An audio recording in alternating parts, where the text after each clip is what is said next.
Yo, what's going on, you guys? It's Tucker here. We got Scarlet Spider releasing today, and I got two decks here that maximize the new activate ability we have with Scarlet Spider. Scarlet Spider has the activate ability, add an exact clone of this to another location. This right here is a prime example of how this works. Scarlet Spider's ability seems to be done right. I like the homage it paid to the Clone Saga, where Scarlet Spider was introduced. He was made by the Jackal in order to confuse the original Peter Parker into thinking he was a clone and that Ben Reilly was the original. So I like that duplication of adding a clone to another lane. I like how it makes sense that it works with Patriot. I like that you're using other cards to buff him. Two of my favorite cards to buff him, by the way, are definitely going to be Namora. Namora feels really good, adding that extra 5 power onto Scarlet Spider, which you'll see in a list in this video. We go crazy with some Namora value. Also, Shuri. Doubling the power on Scarlet Spider, giving him 10 power immediately feels really good into some of these final turn plays.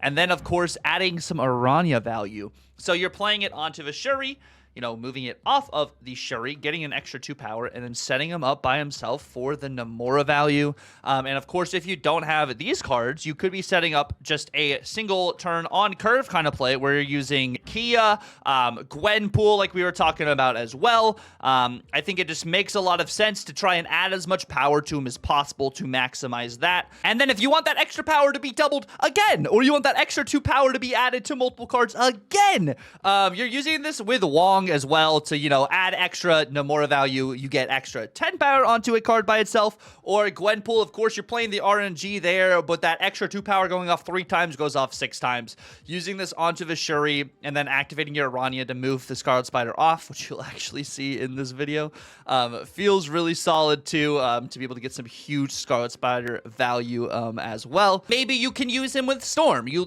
lock yourself or your opponent out of the lane. You have Storm, you have Scarlet Spider moving over to the Storm lane, kind of like you would a Doctor Doom. Maybe even with some Sandman, you can use this card too in order to make sure you're getting extra power across the board. It just feels really good. Like it just feels solid. Like it feels like another iteration, kind of like Makari, where you can kind of just do something passively. You put it on the board, you forget about it maybe for a second, and then you add another 5 power somewhere. 5 power does add up in this game. I think this card is going to be pretty flexible. It's a nice mid-range card to have in your list, maybe maximizing some Zabu or Psylocke value as well, like we were doing in our lists. Maybe if you want to get crazy, you could even activate your Scarlet Spider and then blink out the original copy of Scarlet Spider to get some extra value too, which is something you can actually test yourself.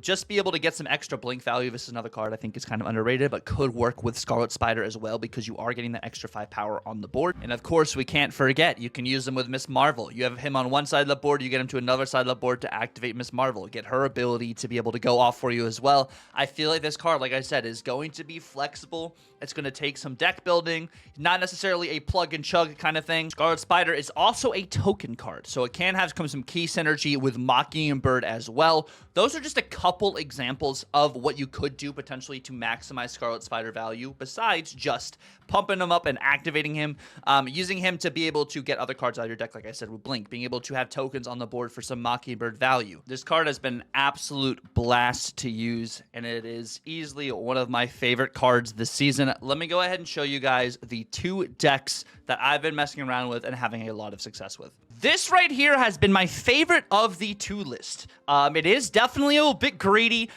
because you're just trying to make sure Spider-Man has the most power possible. So you're using Namora to give him extra 5 power. You're ramping out your 4 drops, whether that be Wong, Shuri, or Gwenpool, to be able to hit your Scarlet Spider, to get him that better value going into more of a final turn Scarlet Spider activation. You're setting this up so you're able to Namora him into the final turn, so he gets huge power going onto other lanes. Aranya off the Shuri, so you can have him by himself in another lane. It's pretty much the Scarlet Spider versus the world in one lane, and then you get that extra power on one of the other lanes, and setting that up really well. We're actually getting Nakia value too, using that on 3 if we don't have the ramp in order to get extra power there. I'll show you guys an example of how crazy this power can get right here. So with this setup here, we have Wong and Shuri on the same lane. We're about to get a massive Scarlet Spider and move it with an activated Aranya. 82 power right there in the middle, setting up for this final turn Nomura play over here. So we're playing Nomura onto the Shuri, onto the Wong, where ongoing effects are quadrupled pretty much with this. So Nomura is going to go off 4 times, and we are going to get an absolutely massive Scarlet Spider. There's 1 time, 2 times, 3, 4. Scarlet Spider activates now. We get a 102 powered Scarlet Spider in the middle. Another 102 powered Scarlet Spider on the right. Absolutely crazy. This is the next list we have over here. I'm doing a Patriot style list with Scarlet Spider, and it honestly felt really solid. So if we can't buff Scarlet Spider, you still get the +2 power onto the clone because it does not have an ability like you would a Mr. Sinister clone. We're using Nakia. We're also having Psylocke in this list to ramp out our 4 drops early. We're not ramping out Scarlet Spider early, but we want to get some Gwenpool value as well as some potential Iron Lad value. Gwenpool or Iron Lad also hitting the Brood is another alternate in this list, but of course we're trying to get Scarlet Spider as big as possible. And we actually had a couple iterations when I was testing this list where Iron Lad hit Scarlet Spider, so you were able to get some maximum value on a final turn play, which I'm going to show right here. So in this situation right here, we're playing Doom first before we're activating our Scarlet Spider so we can get maximum Doom value. The power you're putting out on this final turn is crazy with Patriot. So the Doom bots are going to get 7 power because of the Patriot buff. Our Scarlet Spider already has 7 power with Patriot buff. Iron Lad is going to be getting 6 power to the Spider clone. So when you do all of that math together, you're having 17 power from both clones of the Scarlet Spider plus 14 power from the Doom bots. So that right there is 31 power plus Doom is going to be 36 power on your final turn. It's kind of crazy, you know? This card overall just feels really good. Super hyped to being able to do this video for Scarlet Spider. And I want to say once again, thank you guys so much for allowing me to be on the channel. I really appreciate it. Ben Riley as actually a very important figure in my life. I actually named my dog after Ben Riley himself. Rest in peace, Riley. But it just means the world that I had this opportunity. Thank you guys for watching. If you guys did enjoy the video, definitely like, comment, and subscribe. And I will see you guys later. Tucker out.